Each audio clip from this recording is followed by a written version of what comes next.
इस सृष्टि का, नई दुनिया का निर्माण कर सकता है? नहीं कर सकता। इसलिए उसे भी इस सृष्टि पर आने के लिए मजबूर होना पड़ता है। क्या है? मजबूरी का नाम महात्मा गांधी।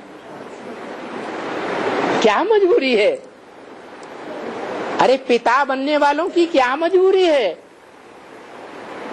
अरे पिता बनने वाले, पिता बनने से पहले मोस्टली नौजवान होते हैं, उनकी क्या मजबूरी होती है?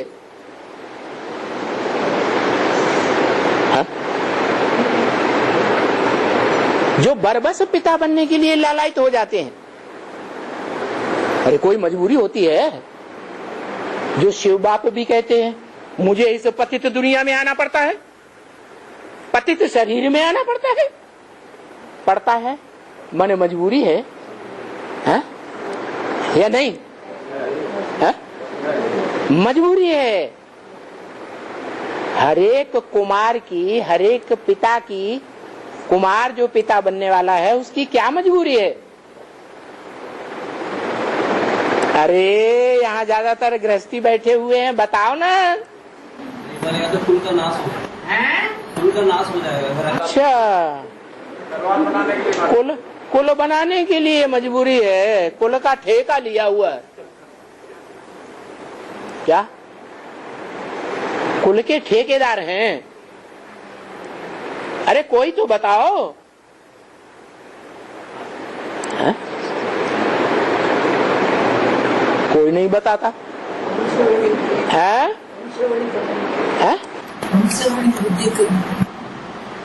वंशावली वृद्धि करने के लिए वंशावली चलानी है। अच्छा, वंश वृद्धि करनी थी आपको जब नौजवान थे, इसलिए शादी की थी।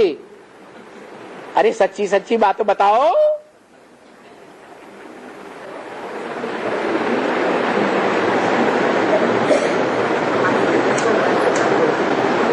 दुनिया का एक बड़ा विद्वान, उसने ये बात निकाली कि मैंने समाज में जो सच्चाई देखी वो ये देखी कि एक कुमार के संकल्प एक पलड़े में रखे जाएं और जो अधर कुमार हैं, शादीशुदा हैं, उनके दुनिया भर के संकल्प दूसरे पलड़े में रखा जाए तो कौन सा पलड़ा भारी हो जाएगा? कुमार का भारी है? कुमार का भारी है। कुमार का एक संकल्प का पलड़ा भारी हो जाएगा। नहीं समझ में आया? अब आया, पहले अनुभव नहीं किया था।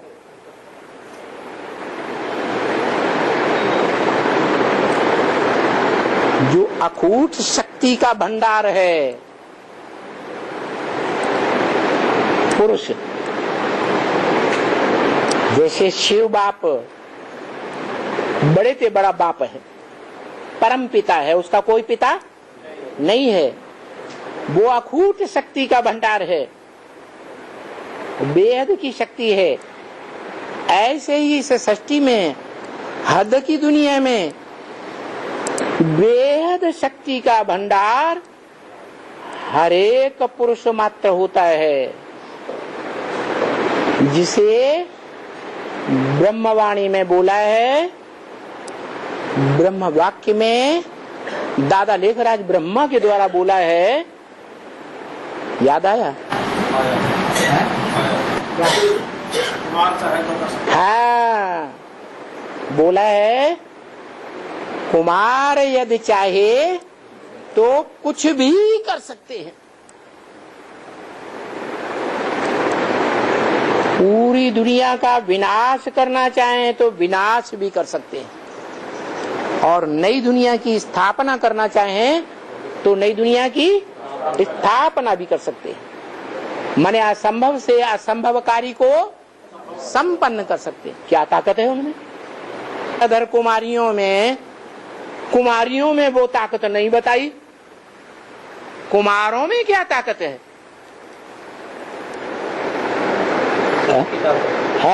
शक्ति की ताकत। क्या ताकत? उसको नाम नहीं है ताकत का। जैसे शिव में अखूट ज्ञान भंडार की शक्ति है, जो उस ज्ञान के अखूट भंडार को धारण कर लेता है, उसमें अखूट योग की शक्ति आ जाती है, अखंड योग शक्ति क्या आ जाती है?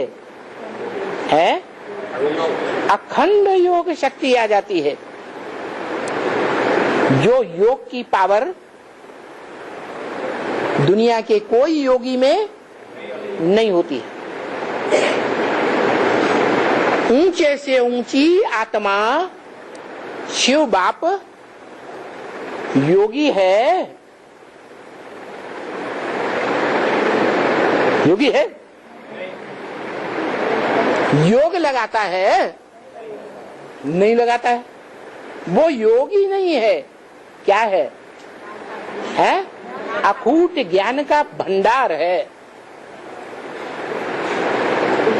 वेद का बाप है, अखूट ज्ञान के भंडार का वर्षा देता है। ऐसे ही इस मनुष्य सृष्टि में वो आता है, तो जिसको अखूट ज्ञान का भंडार देता है, जो सर्वोपरि है।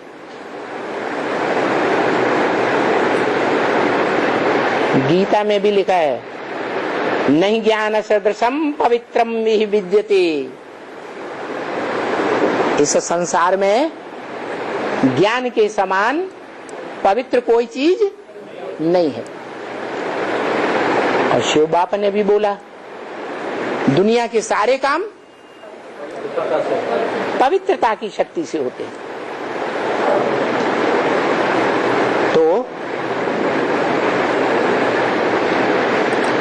शिव बाप है ज्ञान का भंडार, और जो ज्ञान के आधार पर तरीका बताता है, राजयोग की पढ़ाई पढ़ाता है, वो कौन है? राजयोगी होगा या नहीं होगा? अरे खुद योगी होगा तभी पढ़ाएगा, या नहीं होगा तो भी पढ़ाएगा।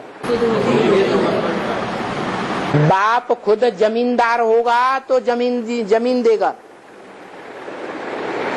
धनवान होगा तो धन देगा। जो शक्ति जीवन भर अर्जित की होगी, वो ही शक्ति बच्चे को देगा। तो इस सृष्टि में, मनुष्य की सृष्टि में कोई एक ही आत्मा है, जिसे गीता में परमात्मा इति उदाहृतः कहा गया है। इसलिए परमात्मा शब्द परम पिता के बाद लगाया जाता है। ऐसे कोई नहीं कहता परमात्मा परम पिता, कहते हैं? ऐसे कोई नहीं कहता शंकर शिव, कहते हैं? नहीं, बड़े का नाम पहले, छोटे का नाम बाद में।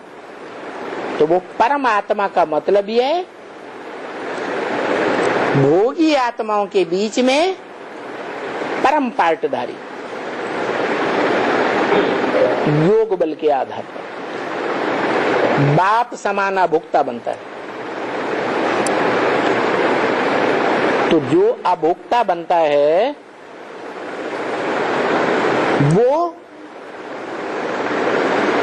शिवलिंग में कौन सा रूप दिखाया है?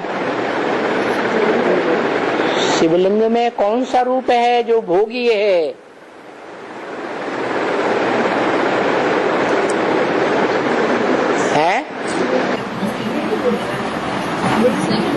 लिंग भोगी है, और उसमें जो बिंदु है वो मनुष्य सृष्टि के बाप की आत्मा है, जो योग बल के आधार पर बाप समान बन जाती है।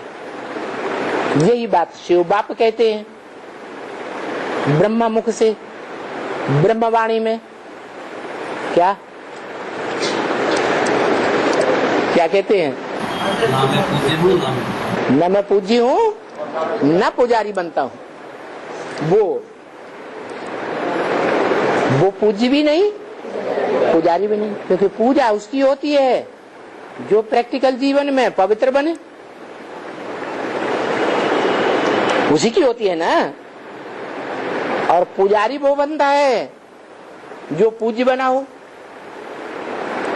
क्या देवताएं पूज्य बनते हैं? तो द्वापर युग से भिन्न भिन्न मूर्तियों के रूप में, चित्रों के रूप में, उनकी नामों के रूप में पूजा होती है।